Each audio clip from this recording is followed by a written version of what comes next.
मैं आपको इस वीडियो में एनसीईआरटी के महत्वपूर्ण वस्तुनिष्ठ प्रश्न बताने जा रही हूँ, जो आपका चैप्टर संख्या 8 से लिया गया है। चैप्टर का नाम है मानव स्वास्थ्य तथा रोग। ठीक है, देख लेते हैं इसके कुछ इम्पोर्टेंट जो ऑब्जेक्टिव प्रश्न हैं। ठीक है, आगे चलते हैं। पहला प्रश्न है हमारा, चेचक किसके कारण होता है? इसका आंसर क्या होगा? तो देखिए, इसका आंसर होगा विषाणु के कारण से, यानी चेचक का रोग जो है वो किसके कारण से होता है? तो विषाणु के कारण से होता है। दूसरा है वायरस जनित, यानी वायरस के कारण से कौन सा रोग होता है? यानी वायरस जनित रोग क्या है? ऑप्शन दिया रहेगा, उसमें से क्या डिप्थीरिया जो होता है वो वायरस जनित यानी वायरस के कारण से होने वाला रोग है।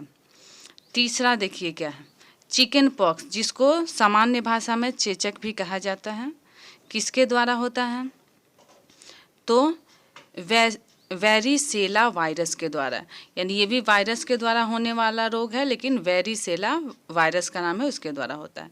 चौथा देखिए, ट्यूबरक्लोसिस किसके द्वारा होता है? ट्यूबरक्लोसिस माइकोबैक्टीरिया के कारण से होता है। ठीक है, उसके बाद क्या है, तंबाकू का मुख्य अवयव है, यानी तंबाकू में मुख्य रूप से कौन सा अवयव पाया जाता है?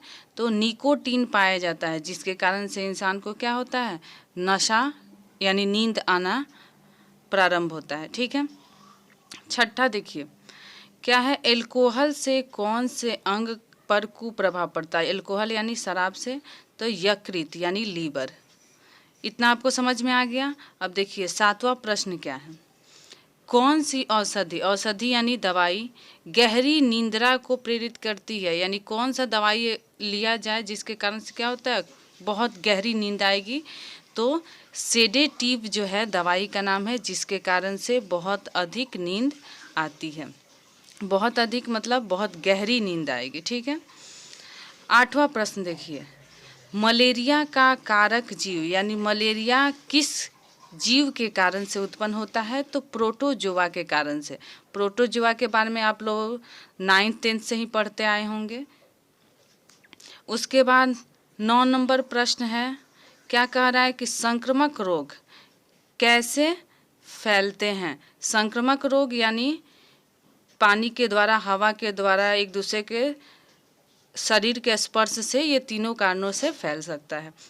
इसके अतिरिक्त भी इसके बहुत सारे कारण हैं। उसके बाद 10वां प्रश्न देखिए क्या है, वायु से फैलने वाले किन्हीं 2 संक्रामक रोगों के नाम, यानी हवा के द्वारा क्या क्या बीमारी हो सकता है संक्रामक? तो खसरा और चेचक।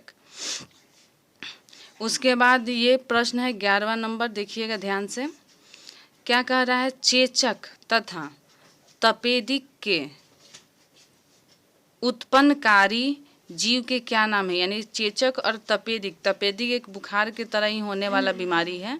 इससे क्या मतलब किस जीवाणु के द्वारा होता है? तो वायरस के द्वारा होता है। ठीक है, आपको समझ में आ गया होगा। यदि आपको किसी भी प्रश्न में कोई दिक्कत है तो कमेंट बॉक्स में कमेंट कीजिएगा, उसका जवाब मिल जाएगा। और हमारे चैनल को सब्सक्राइब करना मत भूलिएगा। धन्यवाद।